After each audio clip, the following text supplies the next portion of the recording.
A little housekeeping information for you guys.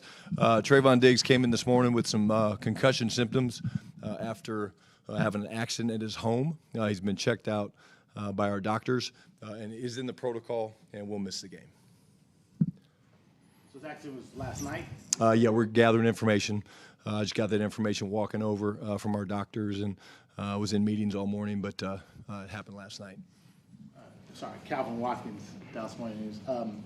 I guess you were looking for solutions for the defense, and now here's another issue. How do you kind of process all these types of things, especially with the game 48 hours away?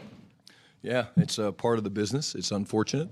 I obviously want what's best for Trayvon, and I certainly am wishing him well. But, again, next man up. You know, we've got guys that we're excited about getting a chance to evaluate. You know, Triquez Bridges has shown some really good things. Kalen Carson, you know, we've talked about his ability to come back, and we'll see how practice goes today. But, again, this is the NFL.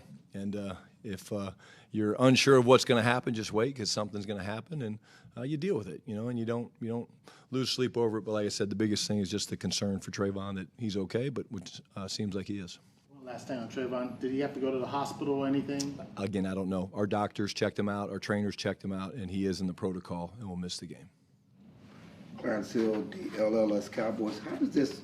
You spent a lot of time this week making changes on defense. How does this affect the changes that you possibly implemented? It doesn't change. We adjust always, you know, Clarence, when you get into game day anyways. But, no, it doesn't change. It's a good plan. I like the plan. We have to go out and execute the plan. And, you know, like I said, it's going to come down to us going out and playing well against a really good, almost said their old name, the Commanders offense. And I worked there, so I really can. But met my wife there. But no, it doesn't change what we're going to do. We joke a lot about the sun and the curtains. And how much time do you put in preparing for that? You know, it's probably a 10 to 15-minute conversation. You know, the plan doesn't really change.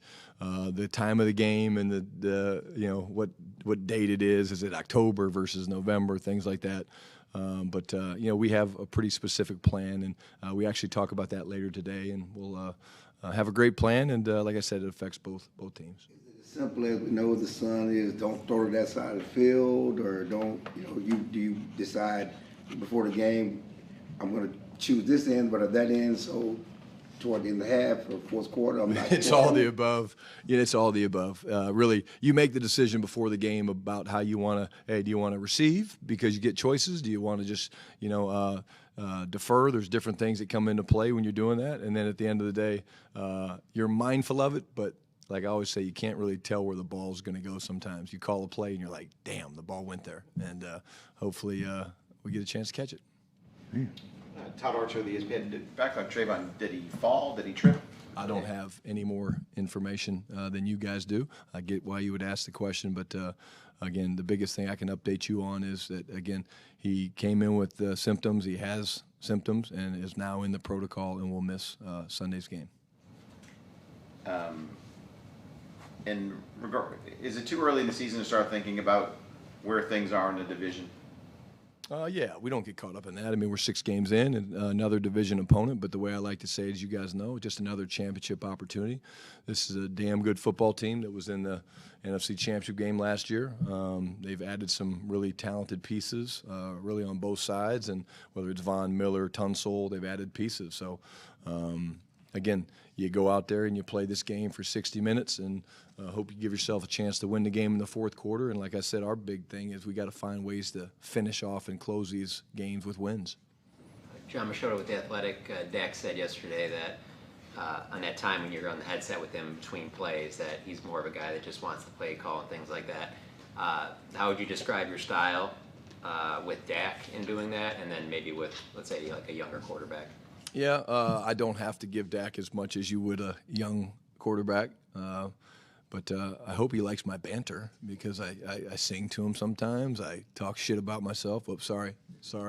But he's great. You know, sometimes he's like, yeah, I'm good. Sometimes he's like, yeah, I got you. You know, if you get the hand, like he's like, yeah, I got it. I'm good. You know, but again, sometimes it's nerves too. Like you just like, okay, yeah. You keep talking. You're like, hey, give me the. Oh, and I think about it. He's like, hey, I got you. It's like that's what's cool about having a veteran. So then you would be like giving reminders about things. Sure. Yeah, like, hey, we got points. Hey, yeah, give me something positive back on to get back on track. There's simple reminders, which you're concerned about doing that with a young quarterback is they're just focused on calling the play. Hey, give me double right, give me 3-jet, ace, whatever. And they're like, okay, what do you say? With a guy like Dak, he's like, yeah, the minute you say, hey, let's go shop to whatever, he's got the play. And so then you can give him the reminders, which is a bonus. Tommy Arch, DallasCowboys.com. Defensively with Kyer, kind of struggled to start the year, but the last couple of weeks when he has played, where have you seen him grow? And now, if he's going to step into a bigger role this game, how much confidence do you all have in him going forward? Yeah, a lot of confidence. Again, Kyer's biggest thing is, again, trusting what he sees. There's times in man-to-man and in zone where he'll play a little bit soft. I think as a secondary unit, Tommy, we need to all get better at our sticks awareness. What do I mean by that? Like 3rd and 6, okay? You can't be 10 yards off. I mean, we're looking for that offensively. Like, oh, okay, 3rd and 6, 10 yards off. And it's not as easy as, where they just always look over, but like we have rules built in. Starting point for us in off coverage is somewhere from 6 to 7 yards off. That's the rule.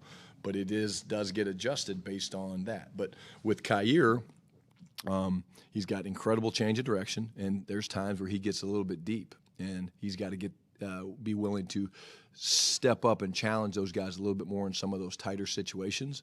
But all the confidence in the world in the guy. The guy's an incredible talent. That's why he was a high draft pick, and why we made the move to go get him. And then this is a defense that plays a lot of nickel. You had to go up against it when Dan was here. What does Sainer still bring in from the slot position, and how kind of difficult does that make it when you've got him and 4 other corners out there? Yeah, he's a stud. He's a really good football player. You can see why he went so high. I know we had a lot of love for him as well. I think he's kind of found his home.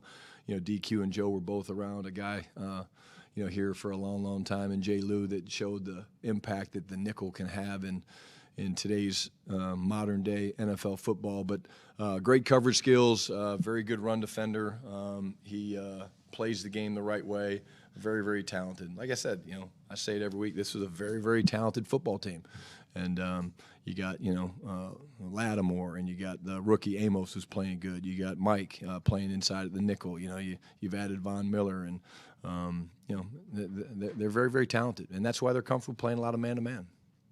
Garrett Podell, CBS Sports. Brian, you said with CD, obviously, if he's out there breathing, he can play. What are your thoughts? I did check on that, and he is breathing, so I think we're good. That's awesome. With Tyler Booker, what do you need to see from him in order for him to play this weekend? The same stuff we've seen from the last couple of days. I would say I love the way he's moving around. Again, this is a guy that's tackled that rehab, and I think he's a week ahead of schedule, which is great.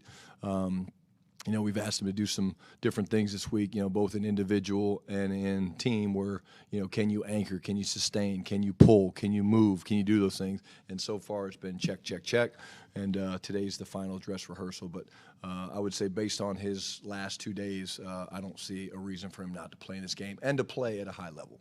How impactful can his return be for you guys after a week in which the run game, you said you wanted to focus on improving? Yeah, again, he's a big, powerful guy, very talented player. That's one of his strong suits, big physical front, a lot of love for Duran Payne, as a football player, and really just think he's a hell of a player inside. But, Book's intensity and leadership is something that we kind of thrive off of. So anytime you get good players back, it definitely helps.